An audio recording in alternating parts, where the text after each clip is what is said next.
क्या इन्वेस्टमेंट आ रहा है, देश में क्या तरक्की हो रही है, देश भुखमरी से कैसे निकल रहा है, ये सब चीजें होती हैं प्राइम मिनिस्टर की पोस्ट।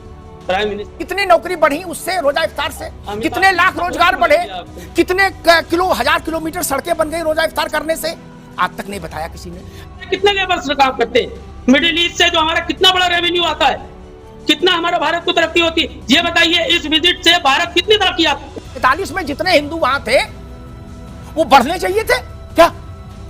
वो तो नैनो टेक्नोलॉजी में तब्दील हो गए। जोशी जी कहां गए हिंदू?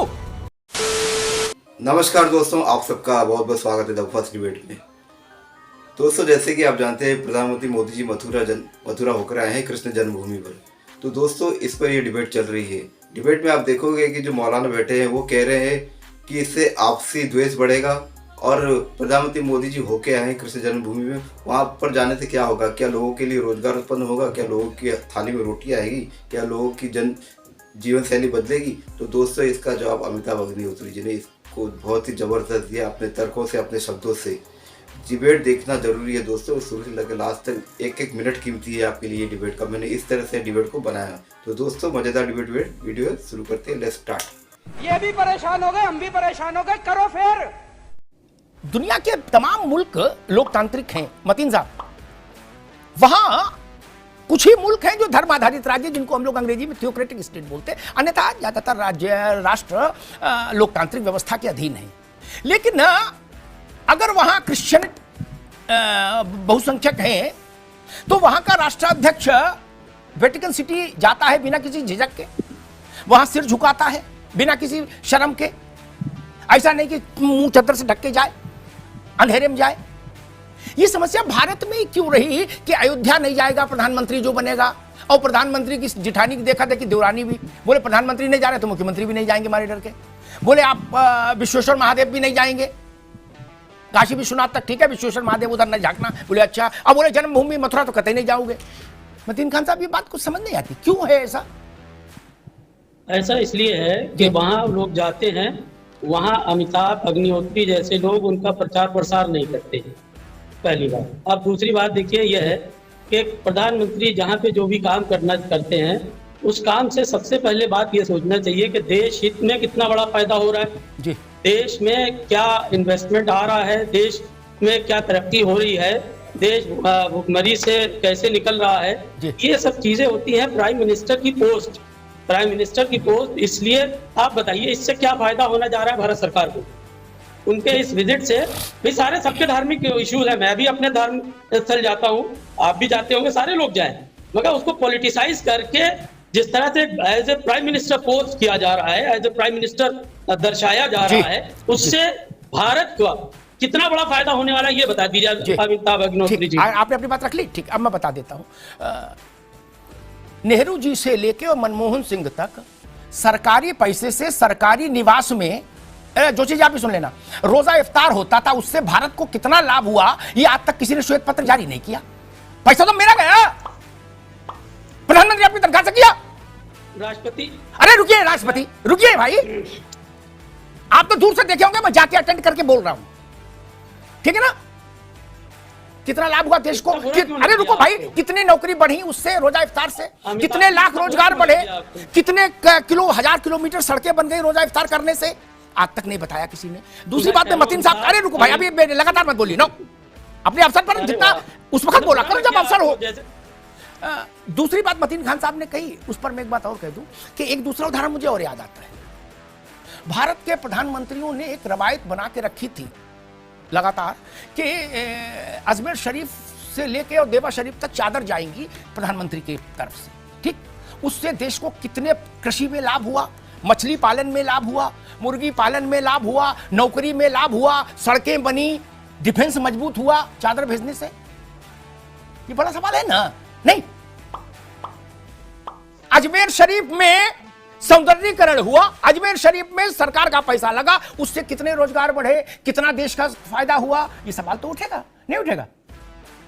इसलिए बोलने से पहले सोच लिया करिए। करण साहब, आपने एक सवाल पूछा था, उस पर एक मेरे जहन में एक आंकड़ा आ गया, वो आंकड़ा आपको संतुष्ट कर देगा अगर आप होना चाहें, है ना? पिछले वर्ष काशी में 10 करोड़ तीर्थयात्री आए 10 करोड़, यानी 80 लाख महीना, ठीक, यानी 2.25 लाख रोज। और ब्रज में आए 6 करोड़, तो 10 और 6 16। 100 ताजमहल मिला के भी 16 करोड़ यात्रियों को आकर्षित नहीं कर सकते। 100 ताजमहल, ठीक, जो सबसे बड़ा प्रतीक था हमारा। गोवा जो भारत का सबसे बड़ा डेस्टिनेशन है टूरिज्म का, जोशी जी आप तो प्रोफेसर हो, आपको तो समझ में आ ही जाएगी बात, उसमें आए 2.25 करोड़, क्या, यानी गोवा से 6 गुना ज्यादा। इससे रोजगार बढ़ता है, इससे लोगों को काम मिलता है, इससे विकास का पहिया घूमता है, इससे थाली में रोटी पहुंचती है। मतीन साहब, मुसलमान की थाली में भी इसी से रोटी पहुंच रही बनारस में, और हिंदू की भी। मतीन साहब, मैंने कहा कि आपको बता दूं तो आपको थोड़ा प्रसन्नता होगी, नहीं? हाँ, मैंने कहा जैसे ही मैंने एक बात कही, तो जिस तरह से भाजपा के प्रवक्ता और अमिताभ अग्निहोत्री जी को सबसे ज्यादा तकलीफ हुई। हाँ। मैं एक बात बता रहा हूँ, बात समझने की बात है। देखिए, आपने सारे प्रधानमंत्री को लाइन में खड़ा कर दिया। वो सेकुलर फैब्रिक को बचा रहे थे। वो नहीं चाहते थे कि आपसी मतभेद हो, वो नहीं चाहते थे कि दिलों में नफरतें बढ़े, वो नहीं चाहते थे कि अमन शांति को दागदार किया जाए। इसलिए वो इस तरह के कंट्रोवर्सी वाले इश्यूज में नहीं पड़े। बेसिक बात यह है कि वो शांति के प्रतीक थे, वो बेसिकली वो सोशल फैब्रिक को। बेसिक बात देखिए कि पूरे मिडिल ईस्ट में ये एक कहीं पे प्रधानमंत्री जाता है, आप एज ए नरेंद्र मोदी ना देखिए, एज ए प्राइम मिनिस्टर देखिए। प्राइम मिनिस्टर जाता है तो मिडिल ईस्ट में हमारे कितने लेबर्स काम करते हैं, मिडिल ईस्ट से जो हमारा कितना बड़ा रेवेन्यू आता है, कितना हमारा भारत को तरक्की होती है। ये बताइए, इस विजिट से भारत कितनी तरक्की कर लेगा, भारत को कितना बड़ा फायदा हो जाएगा। भारत की किसी को परवाह नहीं है, अपनी पॉलिटिकल पार्टी की परवाह है। अब रुकना होगा, आगे आवाज, अब चाहे आप नफरत पैदा हो जाए। अब आगे, अब भाई अब आपकी आवाज नहीं जा रही, अब रुक जाओ। मैं हैरान हूं, कैसी सोच है।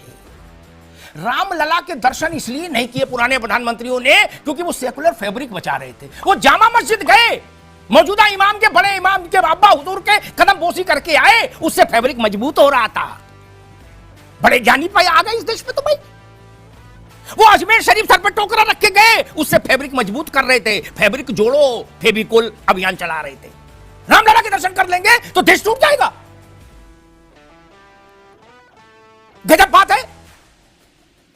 इस बात की आलोचना नहीं, निंदा होनी चाहिए। जिन लोगों का ऐसा मिजाज था, आज वो वोट के तराजू में न तोला में बचे न माशा में बचे, तुल गए सब। गलत कह रहा हूं क्या? अच्छे अच्छे तुल गए, खत्म हो गए, जिनके परिवारों ने पीढ़ियों राज किया इस देश में। कैसी भाषा बोली जा रही है कि इसलिए नहीं गए वो लोग। अच्छा जी, हजरत बल जाने में समस्या नहीं, अजमेर शरीफ जाने में समस्या नहीं, चरारे शरीफ जाने में समस्या नहीं, देवा शरीफ जाने में समस्या नहीं। वहां से देश मजबूत हो रहा है। अयोध्या, काशी, मथुरा जाने से देश टूट जाएगा। कैसी भाषा है? मैं इसी भाषा को स्वीकार नहीं कर सकता। ये प्रश्न अब देश में नहीं बिकेगा। इस प्रश्न को उछालने वाले लोगों को देश अस्वीकार कर चुका है। उस अस्वीकार को भी 10 साल से ज्यादा हो गए और आगे अब वही प्रक्रिया रहेगी। लिख लीजिए। क्या ये भाषा बोली जा रही है कि जो पुराने लोग नहीं गए रामलला के दर्शन करने, बाबा के दर्शन, विश्वनाथ के दर्शन करने, केशव देव के दर्शन करने, कृष्ण जन्मभूमि पर, वो देश बचा रहे थे। राम के दर्शन से देश टूटता है कि राम के दर्शन न करने वाले देश तोड़ रहे हैं? जोशी जी, ऐसी सोच लेके भारत में लोकतंत्र का खाने में उतरने का मन रखते हैं लोग। इतना हिम्मत कहां से लाते हैं लोग भाई? मैं बहुत दुख के साथ कहूंगा कि ऐसी सोच का भारत में अब कोई स्थान नहीं। जोशी साहब, बहुत विनम्रता से कह रहा हूं, क्या को न होए हमें कहानी, मुझे तो राजनीति करनी नहीं ना टिकट मांगनी। अपना अपना सोचे नेता। ऐसी सोच वाली पार्टी, नेता, कार्यकर्ता इस देश में कभी अब मंजूर नहीं होंगे। जनता उनके माथे पर कभी रोली चंदन नहीं लगाएगी। लिख लीजिए, जो ये कहने की धृष्टता करेंगे, दुस्साहस करेंगे। मैं दुस्साहस शब्द का इस्तेमाल कर रहा हूं कि जो लोग रामलला के दर्शन करने नहीं गए वो इसलिए नहीं गए कि देश में एकता बनी रहे, अमन चैन बना रहे। अरे राम है तो देश एक है। जोशी जी, बगल में राम नहीं है, बगल वाले देश में, बाग उसका क्या हाल है? आप तो प्रोफेसर हो। 1947 में जितने हिंदू वहां थे वो बढ़ने चाहिए थे क्या? वो तो नैनो टेक्नोलॉजी में तब्दील हो गए। जोशी जी कहां गए हिंदू? क्योंकि वहां राम नहीं है, इसलिए वहां ये है। अफगानिस्तान में राम नहीं है, वहां सोशल फैब्रिक मजबूत हो रहा है। सीरिया में राम नहीं है, वहां सोशल फैब्रिक मजबूत हो रहा है। अरब में राम नहीं है, सोशल फैब्रिक मजबूत हो रहा है। तमाशा है, तमाशा इस मुल्क में तमाशा है।